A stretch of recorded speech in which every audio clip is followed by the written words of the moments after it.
Hi, I'm Bob Herbert. Welcome to OpEd.tv.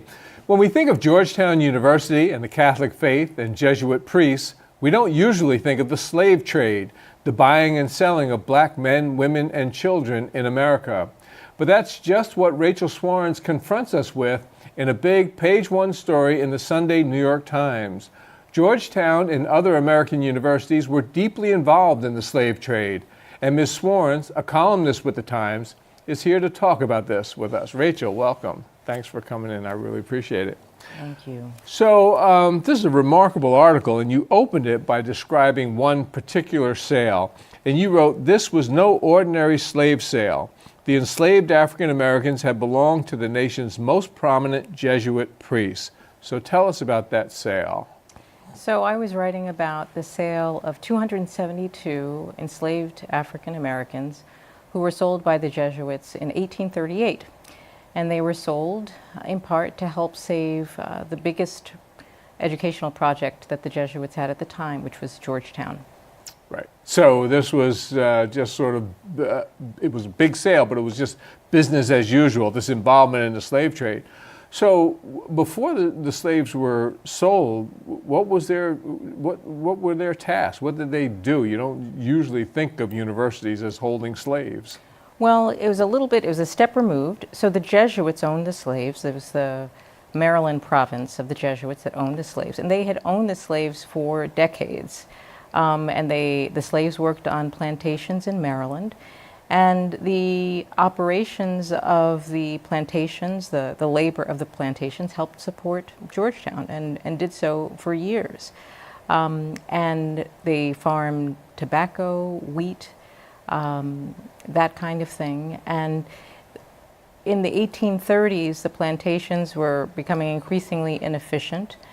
And the Jesuit priests started looking for other ways to keep the college afloat. So this was a way of raising cash. That's what it was. So you said the sale, well, the sale, as we would expect, was horrible. And the reports of witnesses and others said that children were separated from their parents. And some of the slaves actually had to be dragged, sort of kicking and screaming, to the ships which were going to take them to other ports in the United States.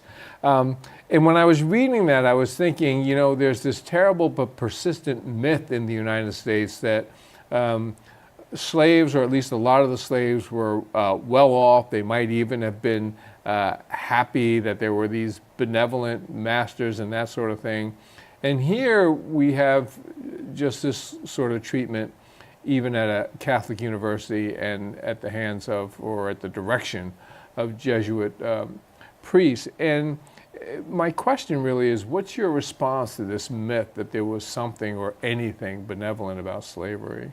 You know, it's an interesting question. And, you know, the Catholic Church at the time did not view slavery as immoral.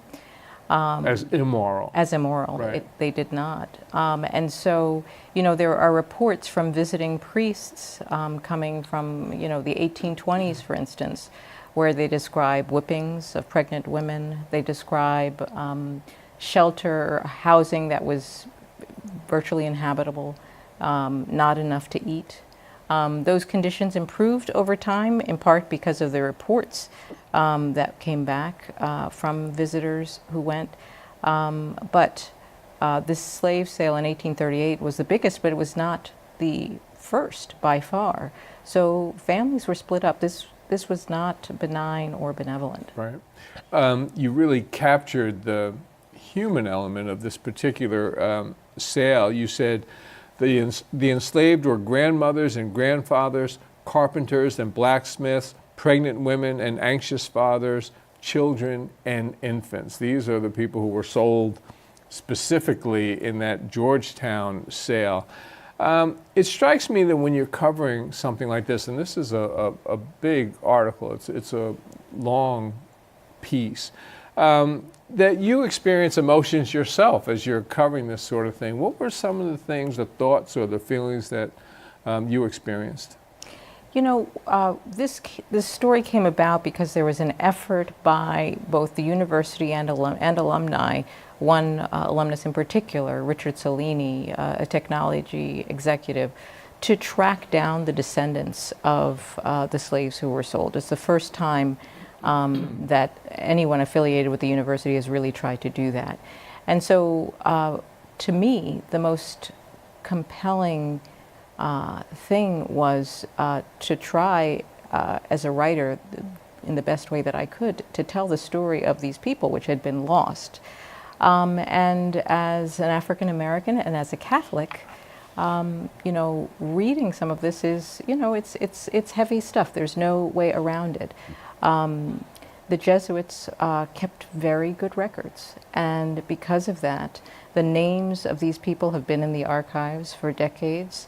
We benefit from modern technology, so that now a lot of these records, like the ship manifest, which lists the full names of the individuals, some of them who were sold, their ages, their height, are available to us. And so these people come to life in a way that they had not before. And I think that's what people are hoping to do, to bring their stories to life, and also to make it very clear that many of our institutions have their roots in this period and benefited from this trade.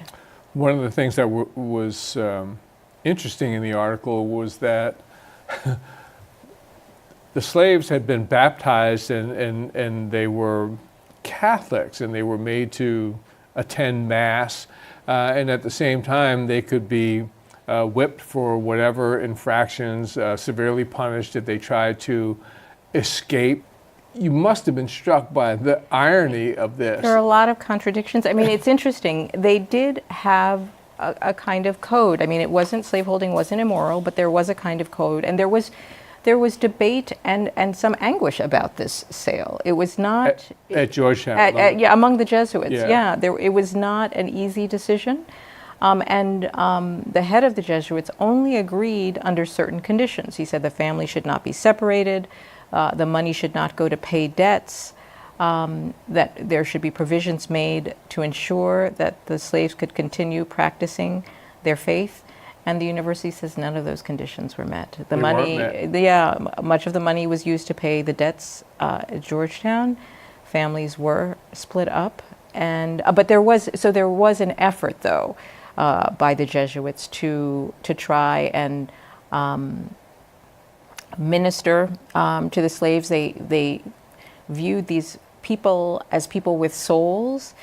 At the same time, they also viewed them as people who could be enslaved. It's hard for us in contemporary times to make much sense of that, but that's how they viewed it. Did you come across any evidence that any of the Jesuits or people affiliated with them, felt that slavery was wrong? Oh yes, absolutely. And in fact, I mention in the article that some people were dragged off to the ship.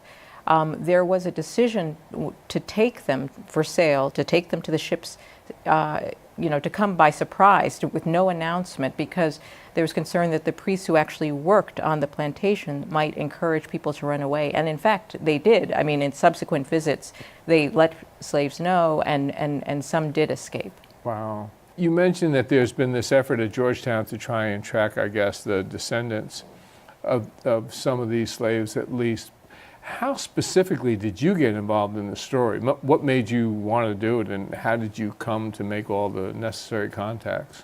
The alum who I mentioned, Richard Salini, got in touch with a colleague of mine who passed it on to me, and I was immediately really interested. So I went to Baton Rouge and to Iberville Parish, where the genealogist had identified one of the descendants.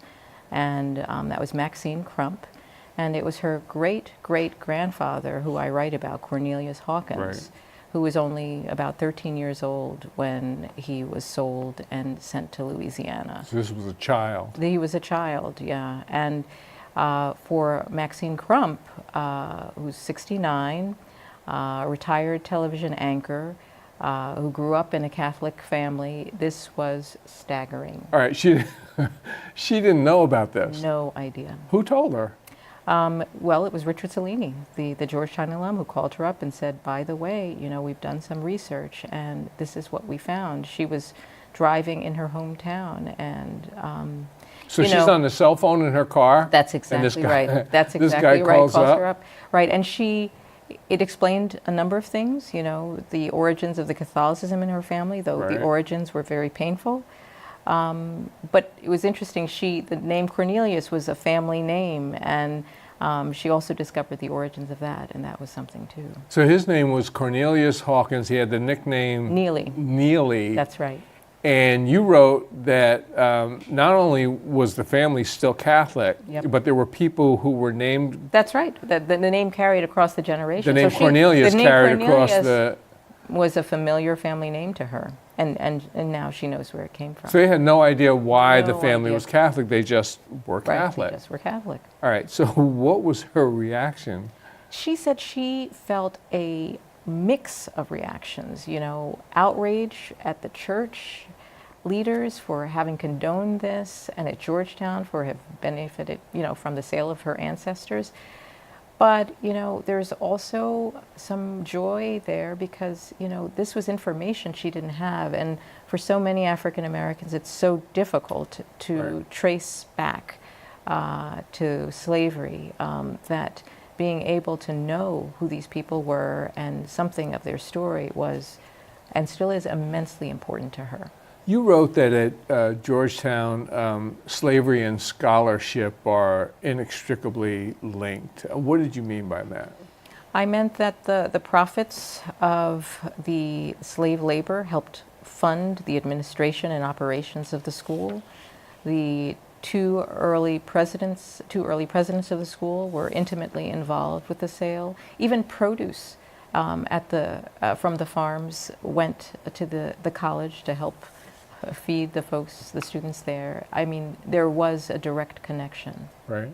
It's almost as if without slavery, you wouldn't have had, at least in the early stages of the university. It was, and the sale really was an important part to keeping it afloat. So now you've mentioned this alum, Richard Cellini is how That's you pronounce it. How did he become involved, and what's his interest? What's he trying to do? He's an interesting guy. He's a white guy, a graduate of Georgetown Law School, a practicing Catholic, who's never been involved in issues like this before.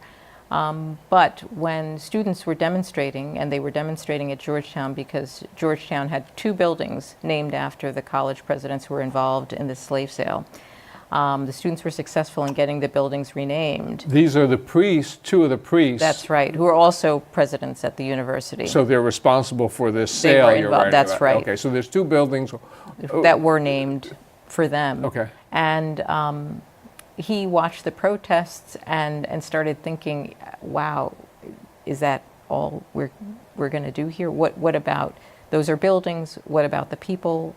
We know they have names. No one has ever tracked them down. How has that happened? And he got really passionate about this and created a nonprofit, raised money, hired about 8 genealogists, and is steadily at work trying to find descendants and prodding the university to take action. Now, the university, even before the protests in the fall, had set up a working group on slavery to wrestle with these issues. And they are thinking about putting together a memorial to the slaves, perhaps setting up scholarships for descendants, perhaps formally apologizing for profiting from slave labor. Were the names of these priests taken off of those buildings? They were.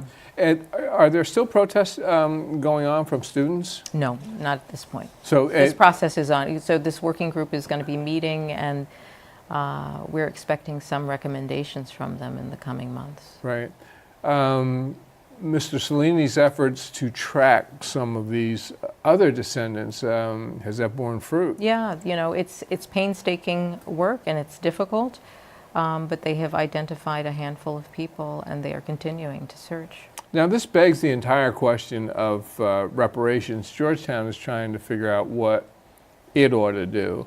But when you look at the entire history of slavery and then the subsequent history of the United States and what's happened with African Americans in this country, a lot of people think that reparations is too big, too tough, too controversial, too complicated an issue even to deal with, and they turn away. But if you were talking to young people just on the idea of how should you or might you approach the issue of reparations, if you have an open mind and you're trying to figure out how do I feel about this, what kind of suggestions would you give them? This is a tough question.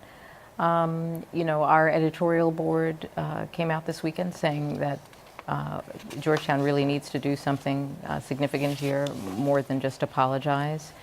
And, we got a lot of comments from readers saying, this is old history, long gone, Right. forget it. But, Richard Cellini, the alum who got involved with this, says, we at Georgetown have preferences and for all kinds of people. For legacy folks, we admit them, we offer special privileges. He says, as an alum, I get, car rental discounts. This school might not be here if it was not for Right. these people. How could we not do more? Now, this is an issue, And it's not just Georgetown, obviously. You're right. Oh. A lot of institutions have, more than a dozen have acknowledged their ties to slavery and the slave trade. And, so this is an issue that is alive and people are really wrestling with. And you mentioned the mixed emotions of Maxine Crump when she found out That's about her, how many greats was it? Two greats. Great, great. great grandfather. Actually, so there was a photo with your article of her visiting a gravesite. So the gravesite is actually there? That's right. And she didn't, but she didn't know. So the genealogist had, in the records had found where she thought Cornelius Hawkins was buried. And she told Maxine Crump, I think he's buried in this cemetery. And Maxine said, oh, I know exactly where that is. It's her family cemetery. It's the only cemetery in the town where she grew up. And he had been buried there all along, and she had no idea. Wow. Yeah. So you mentioned her mixed reactions when she found out about this, and you wrote a fascinating book a few years ago, American Tapestry, the story of the black, white, and multiracial ancestors of Michelle Obama. And one of the things that struck me was Michelle Obama has said, she's talked extensively about her family and her roots. But she said when it came to slavery, even though there were slaves in the family, as there are in nearly every African American in this country, the family didn't really talk about that, or hardly ever talked about that. That's right. And it strikes me that that's similar for a lot of black is. families in this country. It is. I think there's this sense of shame. We're blaming the victims even though we are the victims. There's a sense of, I think, for our elders of wanting to move forward and not looking back. But I think it's so important for us to look back. And I think not just for African Americans, but for all of us as Americans. This history is hard history. It is difficult. It is painful. It is our history, though. And I think we have to grapple with it. So rather than turn away, it should be confronted. Should be confronted. And what do you think comes of confronting it? If you confront it honestly and you learn about your history, what are the benefits that result from that? I think, there's more of an understanding that, Georgetown might not be the elite university that it was without this slave sale. And I think it connects, I think there is at times a sense among some people that, you keep complaining about all of that stuff in the past. Don't complain, let it go. But it is so inextricably linked to where we are today. And I think it would be helpful if we all as a nation knew that and understood that and could see that. And what I think was powerful about the Georgetown story is, again, the specificity of it, how concrete it was. These records are there. They are people with names, there are dollar figures, there is an institution that we can see today. And I think that's really powerful in connecting us to that period.